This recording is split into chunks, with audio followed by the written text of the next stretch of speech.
پوری دنیا کے مسلمان رمضان شریف کی آخری تشریف راتوں میں لیلۃ القدر کی تلاش کا اہتمام کرتے ہیں اور ان راتوں میں حسب توفیق جتنی اللہ کریم توفیق عطا فرماتا ہے اہل ایمان شب بیداری بھی کرتے ہیں، نوافل کی ادائیگی، ذکر اذکار، تلاوت قرآن اور دعاؤں کا اہتمام کرتے ہیں۔ لیکن 27ویں شب میں رغبت زیادہ ہوتی ہے اور ان راتوں میں اہل ایمان بڑی اہتمام کے ساتھ اور بڑی کوشش کے ساتھ اور بڑی محنت کے ساتھ ان راتوں میں محافل کا اہتمام اور انعقاد کرتے ہیں۔ قرآن مجید میں سورہ قدر میں لیلۃ القدر کا جو لفظ ہے یہ پوری سورت میں 3 مرتبہ آیا ہے۔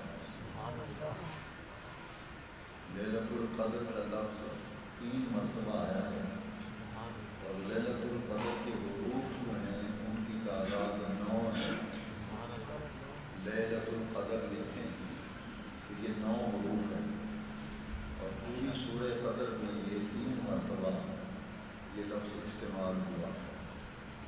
اس لیے علماء کرام نے اس سے ایک بڑی اچھی تعبیر لی ہے کہ چونکہ یہ لفظ 3 مرتبہ استعمال ہوا ہے پوری سورہ قدر میں اور اس کے لیلۃ القدر کے 9 حروف ہیں اور 9 کو 3 سے ضرب دی جائے تو 27، تو ان کا یہ کہنا ہے کہ یہ اشارے کے دائرے میں یہ بات سمجھ میں آتی ہے کہ رمضان شریف کی ہر رات ہی قدر والی ہے، لیکن جس رات میں قرآن مجید نازل کیا گیا وہ یقیناً 27ویں شب ہے۔ مشہور صحابی رسول حضرت ابی بن کعب رضی اللہ تعالیٰ وہ تو قسم کھاتے تھے اور قسم کھا کے کہتے تھے کہ مجھے پورا یقین ہے اور میں قسم کھا کے کہتا ہوں کہ ماہ رمضان کی 27ویں شب ہی شب قدر ہے۔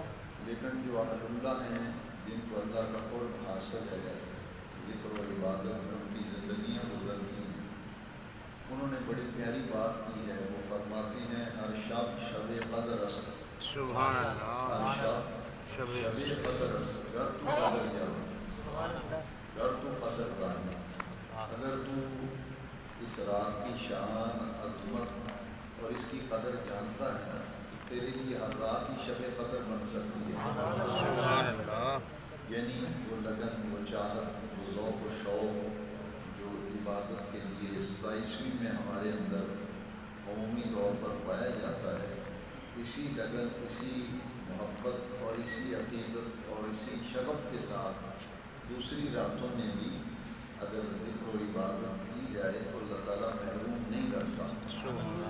ہر شب شب قدر است، گر تو قدر کا، تو یہ رات جو آ رہی ہے بڑی ہی عظمت والی رات ہے اور اس میں خاص بات یہ ہوتی ہے کہ مساجد میں 27ویں شب کو ہی قرآن مجید کی منزل جو ہے وہ ختم ہوتی ہے۔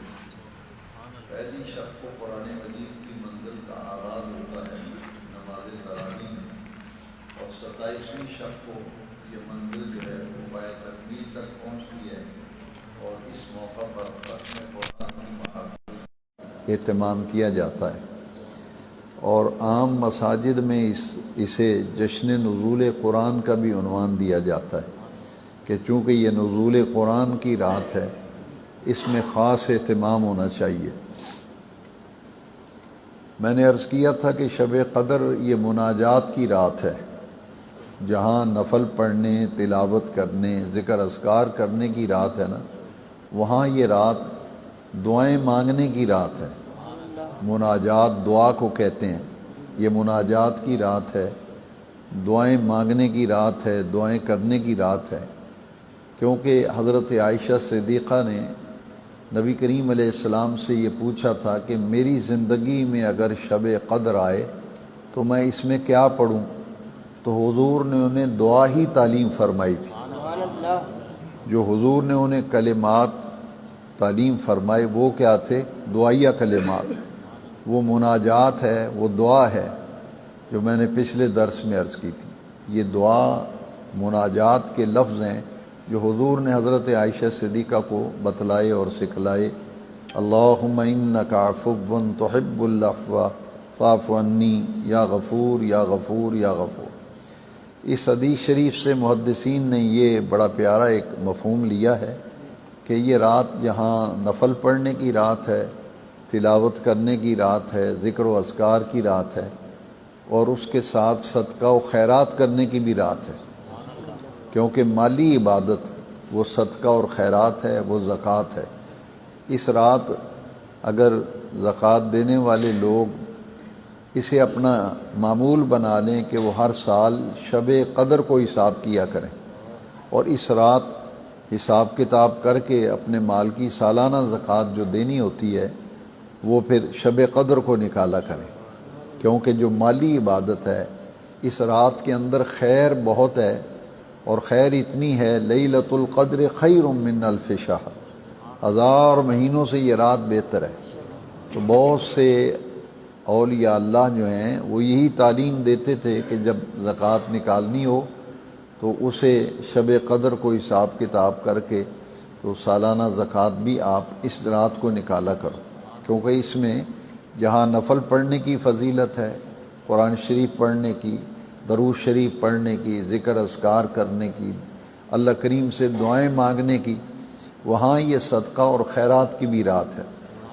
2 صدقات کا میں نے ذکر کیا تھا، یہ صدقات واجب ہیں۔ ایک زکوٰۃ تو فرض ہے، لیکن صدقہ فطر جو ہے یہ واجب ہے، اور جو فرض صدقات ہیں، واجب صدقات ہیں، وہ سید کو نہیں دیے جا سکتے۔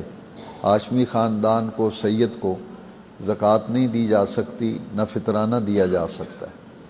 تو گویا کہ یہ واجب صدقات ہیں، زکوٰۃ فرض ہے، تو ان راتوں میں اور رمضان شریف میں جہاں نفل پڑھنا، ذکر کرنا، تلاوت کرنا، دعائیں مانگنا، درود شریف پڑھنا، ساری عبادتیں اللہ کریم ہمیں توفیق دیتا ہے، تو اللہ کی توفیق سے ہی ہر نیک کام ہوتا ہے۔ وہاں یہ مالی عبادت ہے، صدقہ اور خیرات، زکوٰۃ دینا، صدقہ فطر دینا، یہ مالی عبادت ہے۔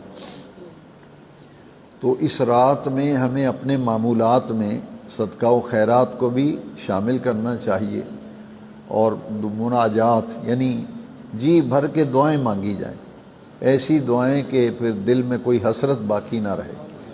اور دعا کے بارے میں 2 حدیثیں ہمیشہ اپنے ذہن میں رکھا کریں۔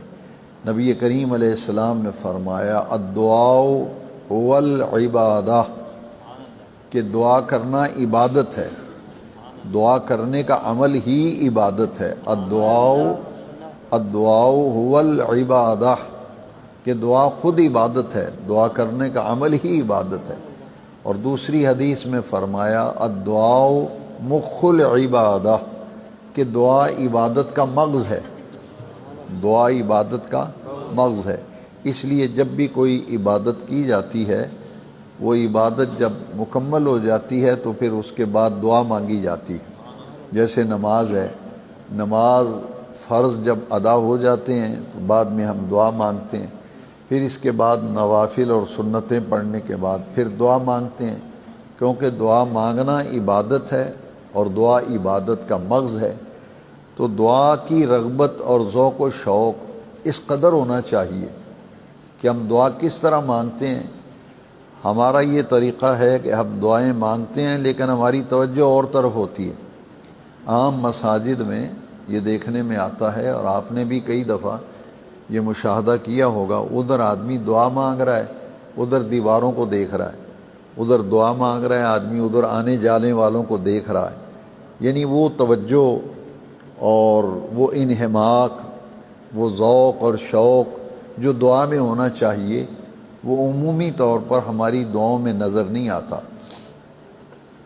پھر دعا مانگنے کا طریقہ ہمارا جو ہے عمومی طور پہ لوگ اس طرح دعا مانگتے ہیں، اس طرح عام طور پہ آپ نے بھی دیکھا ہوگا، ایسے دعا مانگتے ہیں، ایسے ہاتھ یا ایسے کر لیتے ہیں۔ تو حدیث شریف میں جو طریقہ دعا مانگنے کا نبی کریم صلی اللہ علیہ وسلم کا ہے وہ کیا ہے؟ آپ دیکھتے ہیں کہ جب دعا مکمل ہو جاتی ہے تو پھر ہم اپنے چہرے پہ ہاتھ پھیرتے ہیں۔ تو یہ کوئی رسم نہیں ہے کہ دعا ختم ہوئی یا چہرے پہ ہاتھ پھیر لیں۔ حدیث شریف میں ہے کہ نبی کریم علیہ السلام جب دعا فرماتے تھے اور دعا جب مکمل ہو جاتی تھی تو پھر نبی کریم علیہ السلام دونوں اپنے دست مبارک چہرے پہ پھیر لیتے تھے۔ اس طرح کرنا نہیں، یہ غلط ہے کہ دعا مانگتے اس طرح کر دینا، یہ غلط طریقہ ہے، کیونکہ حدیث شریف میں ہے کہ دعا جب مکمل ہو جاتی تو نبی کریم علیہ السلام اپنے دونوں مبارک ہاتھ اپنے چہرے مبارک پر یوں پھیر لیتے تھے۔ تو حضور کی سنت کے مطابق دعا مانگ کر پھر چہرے پہ ہاتھ پھیرنا یہ بھی نبی کریم علیہ السلام کی سنت ہے۔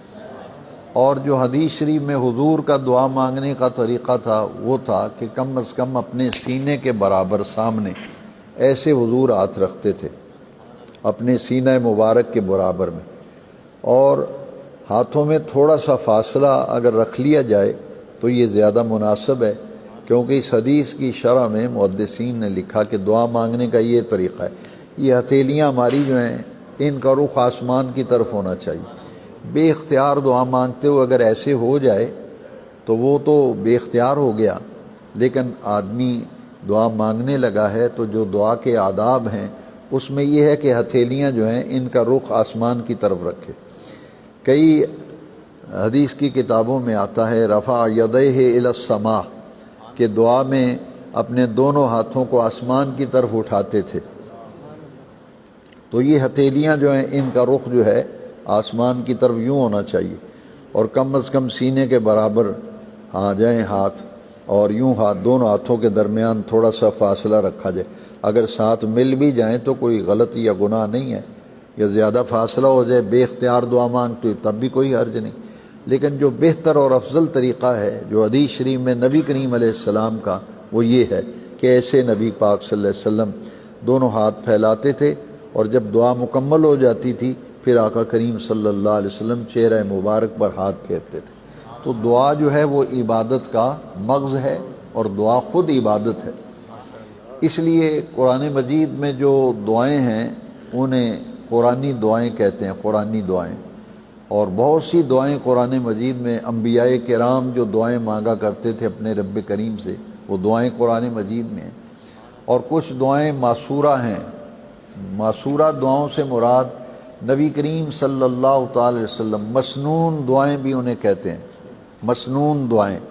مسنون دعائیں وہ ہیں جو نبی کریم علیہ السلام نے فرمائی، جو دعائیں حضور جن لفظوں سے دعا مانگا کرتے تھے ان لفظوں سے دعا مانگنا، وہ دعائیں مسنون ہیں، وہ دعائیں سنت ہیں، ان کو بھی یاد کرنا چاہیے، اور جو قرآنی دعائیں ہیں انہیں بھی یاد کرنا چاہیے۔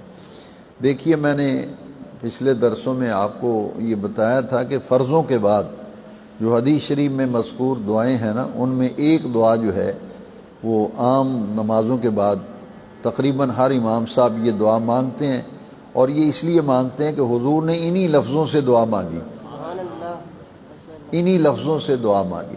تو خیر اسی بات میں ہوتی ہے کہ جو نبی کریم علیہ السلام کا طریقہ ہے اس کو اپنے سامنے رکھا جائے۔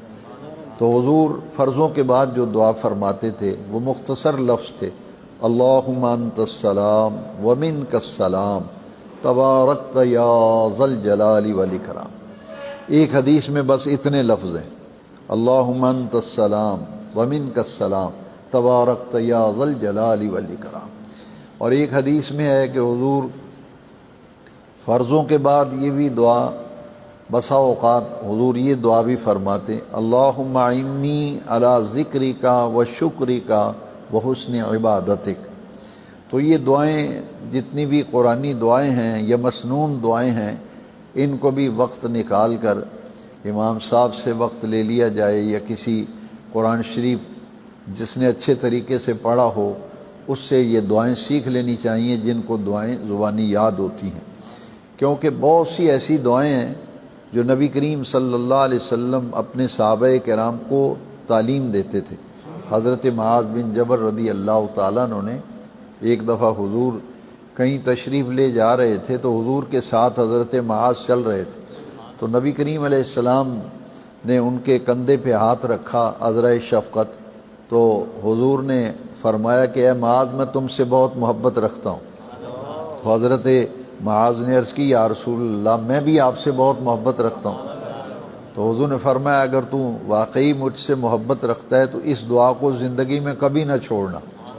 یہ حضور نے تعلیم دی، فرمایا اس دعا کو زندگی میں کبھی نہ چھوڑنا، اللہم اعنی علی ذکرک و شکرک و حسن عبادت، اے اللہ مجھے ذکر کی بھی توفیق دے، شکر کی بھی توفیق دے، اور اچھی طرح سے عبادت کرنے کی بھی توفیق عطا فرما۔ اسی طرح کھانے کے بعد کی جو دعا ہے جو حدیث شریف میں مذکور ہے، کھانے سے پہلے کی دعا ہے، کھانے کے بعد کی دعا ہے، تو دعا چونکہ خود عبادت ہے لہذا دعاؤں کو ہمیں اپنی زندگی کا حصہ بنانا چاہیے اور کثرت سے اپنے رب کریم سے دعا مانگنی چاہیے۔ تو یہ رات جو آ رہی ہے یہ دعاؤں کی رات ہے، اور میں نے عرض کیا کہ پوری دنیا میں 27ویں شب کو ہی جشن نزول قرآن منایا جاتا ہے، اور عمومی طور پر اسی رات کو مساجد میں تراویح میں قرآن مجید کی منزل ختم ہوتی ہے، اور یہ دعاؤں کی قبولیت کی رات ہے۔ اب دیکھیں کہ آج منزل ختم ہوگی نا قرآن مجید کی، تو ختم قرآن کے بعد جو دعا مانگی جاتی ہے اس کی فضیلت کتنی ہے۔ جن خوش نصیب لوگوں نے رمضان شریف میں قرآن شریف پڑھا ہے، کئی ایسے خوش نصیب ہیں جنہوں نے ایک مکمل کر لیا ہے، دوسرا شروع کیا ہوا ہے، کئی ایسے ہمارے بہت خوش نصیب بھائی ہیں جنہوں نے 2 قرآن مجید پڑھ لی ہیں، ایک عشرے میں ایک قرآن شریف، تیسرے عشرے میں تیسرا ان کا چل رہا ہے۔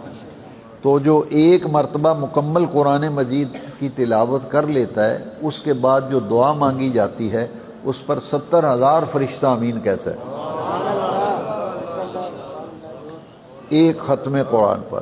آج ختم قرآن کے بعد جو دعا مانگی جائے گی تو حدیث شریف میں ہے کہ ختم پورا قرآن مجید مکمل ہو جائے تو مکمل قرآن مجید کی تلاوت مکمل کر کے پڑھ کے اس کے بعد جو دعا مانگیں گے اس دعا پر 70,000 فرشتہ آمین کہتا ہے، اور آمین کا معنی ہے یا اللہ یہ جو دعا کی ہے اسے قبول فرما۔ آمین کا یہ معنی ہے یا اللہ یہ جو دعا کی ہے اسے اپنی بارگاہ میں قبول فرما۔ تو یہ دعاؤں کی قبولیت کی بھی رات ہے، اور ایک دوسرے سے کہنا کہ میرے لیے دعا کرنا یہ بھی حدیث شریف سے ثابت ہے۔ صحابہ کرام ایک دوسرے سے کہا کرتے تھے کہ بھئی میرے لیے دعا کرنا، میرے لیے دعا کرنا، ایک دوسرے سے کہتے رہنا چاہیے، کیونکہ ایک آدمی کی دوسرے مسلمان کے حق میں جو دعا ہوتی ہے وہ زیادہ قبول ہوتی ہے۔ اس لیے تو اس رات میں دعاؤں کی ہمیں بڑی ہی لگن کے ساتھ اور بڑی توجہ کے ساتھ دعاؤں کے اندر مشغول رہنا چاہیے، اور جب دعا مانگی جائے تو پوری توجہ سے اپنے نگاہیں جو ہیں دونوں ہاتھوں کی ہتھیلیوں پہ رکھ کے یوں دعا مانگنی چاہیے۔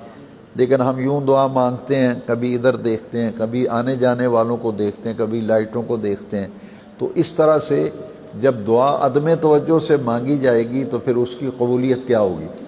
اس لیے دعا کے کچھ آداب ہیں، ان میں سے میں چونکہ وقت اتنا ہی ہوتا ہے درس میں ایک حدیث شریف سناؤں گا کہ دعا ہمیں کس طرح مانگنی چاہیے۔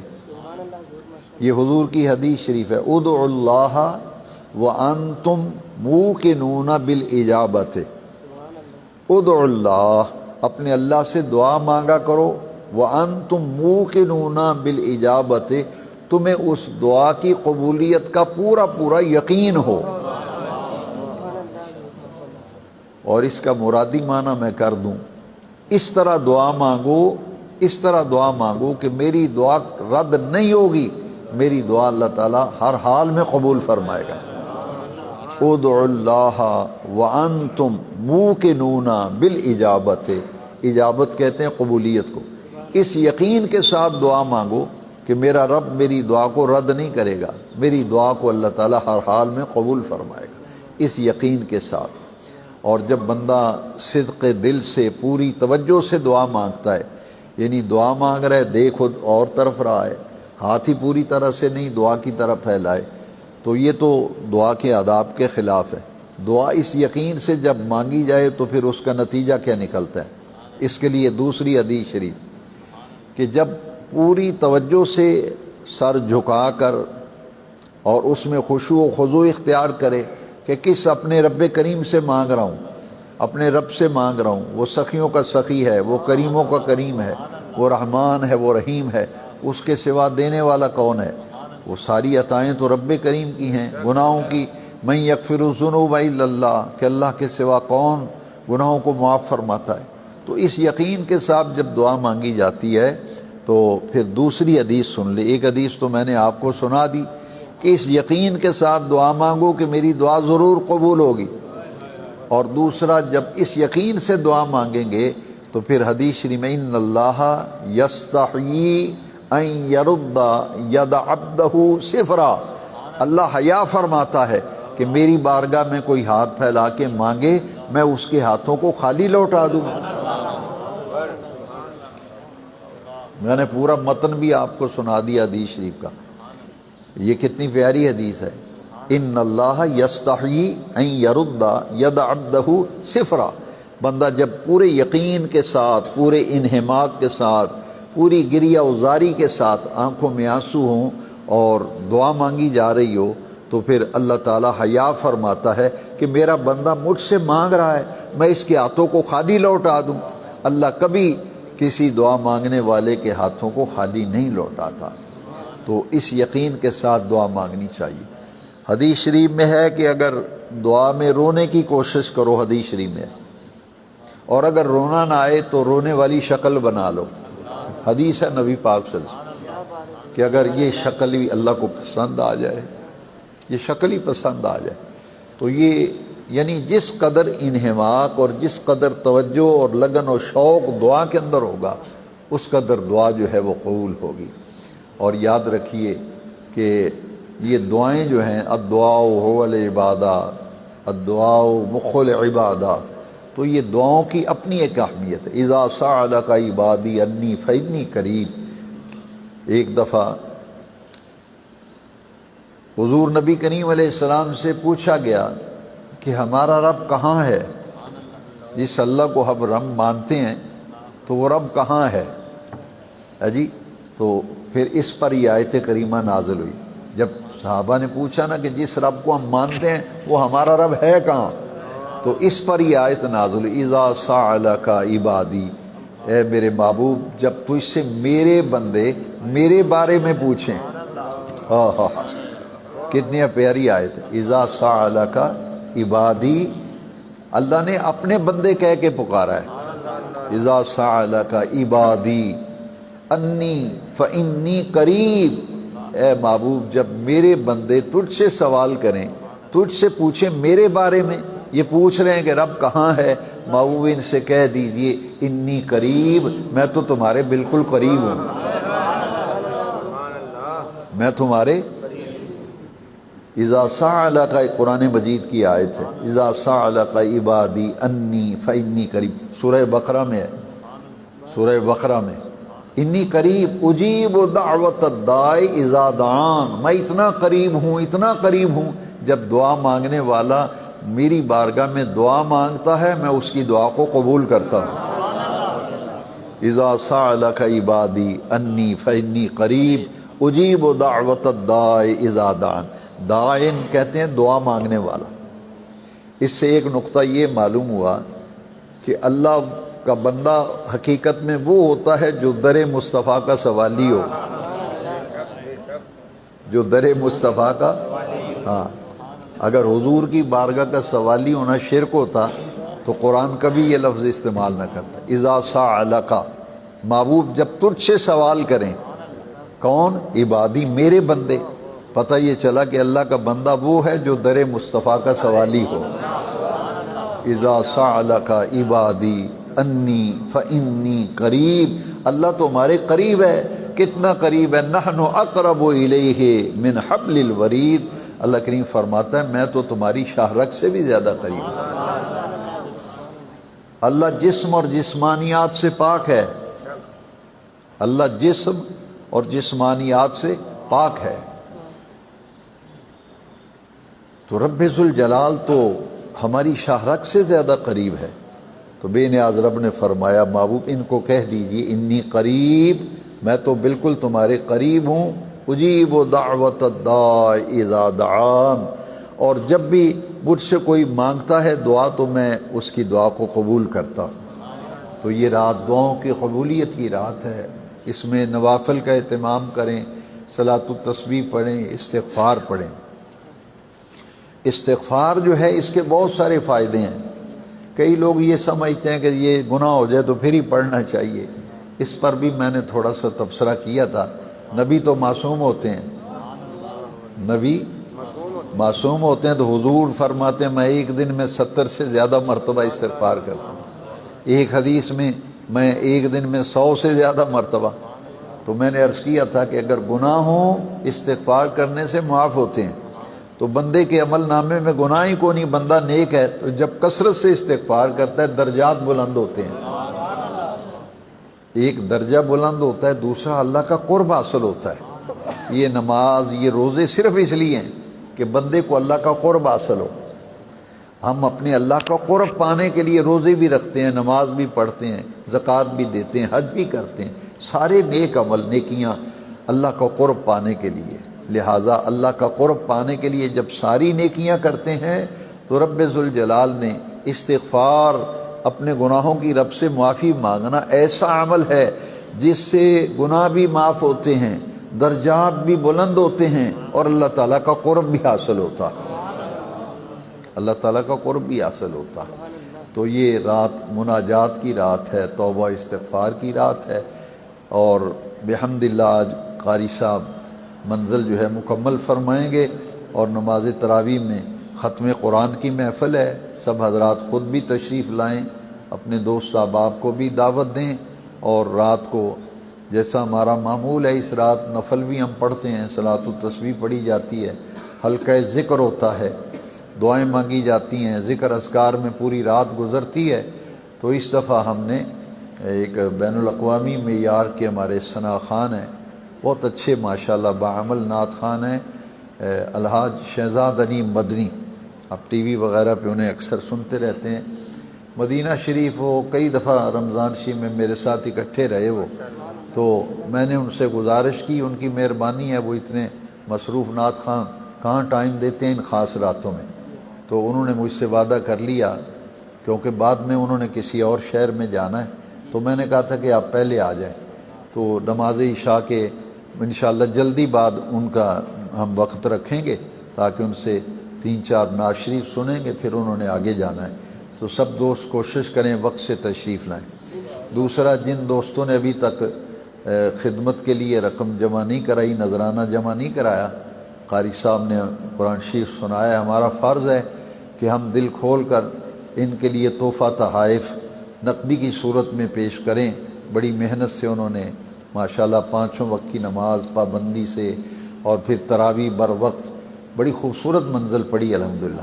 2 سامے کھڑے کیے انتظامیہ نے ماشاءاللہ، 2 سامے، لیکن آپ نے دیکھا کیسے ایک دن میں بڑا رویا تراویح میں نے بتانا نہیں تھا قاری صاحب کو، میں نے کہا آج بڑا دل خوش ہوا ہے۔ جب یہ منزل پڑھ رہے تھے، پتہ نہیں کون سا پارہ تھا میرے ذہن میں نہیں، اب یقین جانے ایسے لگ رہا تھا جیسے دریا کا پانی چلتا ہے ایسے دریا چلتا ہے۔ تو یہ قرآن شریف کی تو بڑی بہاریں ہیں نا ماشاءاللہ۔ تراویح میں کئی دفعہ آنسو آتے ہیں، دعاؤں میں آنسو آتے ہیں، کہ اللہ کا قرآن ہی ایسا ہے۔ جب ایسی آیتیں آتی ہیں جہاں خشیت الہی اور عذاب والی آیتیں نازل ہوتی ہیں، پڑھی جاتی ہیں جو عذاب کے بارے میں نازل ہوئیں، تو فوراً دل پر ایک کیفیت طاری ہو جاتی۔ تو قرآن مجید تو بھائی بہت بڑا ایک انعام ہے اللہ تبارک و تعالیٰ کا، یہ شفا بھی ہے، یہ رحمت بھی ہے۔ تو خوش نصیب لوگ وہ ہیں، اصل مبارک کے مستحق تو ہیں جنہوں نے 20 تراویح پڑھی ہیں، جنہوں نے 20 تراویح مکمل کھڑے ہو کے قرآن شریف سنا ہے ختم قرآن کے موقع پہ، اصل مبارکباد کے مستحق تو وہ ہیں۔ یہ اس امت کی بدقسمتی ہے، یہ امت کی بدقسمتی ہے، ابھی لڑتے مرتے ہیں، 20 ہیں کہ 8 ہیں، 20 ہیں کہ 8 ہیں، کیسے لوگ ہیں دیکھیے، 1400 سال ہو گئے دین کو آئے ہوئے، ابھی یہ ان کی بحثیں نہیں ختم ہوئی۔ میں ان سے کہتا ہوں کہ جھگڑو مت، جاؤ مکہ شریف میں پتہ کرو مدینہ شریف میں کتنی پڑھی جاتی ہیں۔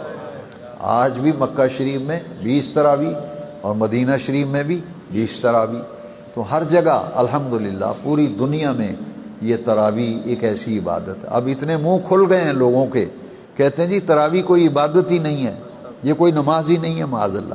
تو نبی کریم صلی اللہ علیہ وسلم نے 3 دن، ایک دن سرکار تشریف لائے نا تو صحابہ کے ساتھ تراویح پڑھی، دوسرے دن بہت زیادہ رش ہو گیا اور صحابہ انتظار کرتے رہے کہ حضور تشریف لائیں گے، تو حضور تشریف نہیں لائے، صحابہ نے اپنے اپنے طور پہ تراویح پڑھی، پھر اگلے دن بھی پڑھی، تو حضور تشریف لائے تو حضور نے فرمایا تم نے رات کو جو کچھ کیا میں دیکھ رہا تھا، فرمایا میں اس لیے نہیں آیا کہ آج میں اگر تراویح پڑھا دیتا تم پر فرض ہو جاتی، تیرے آقا تو تیرے لیے آسانیاں فرمائیں اور تو کلمہ پڑھ کے بیسیں کرے 8 پڑھتے ہیں 20 پڑھنی ہے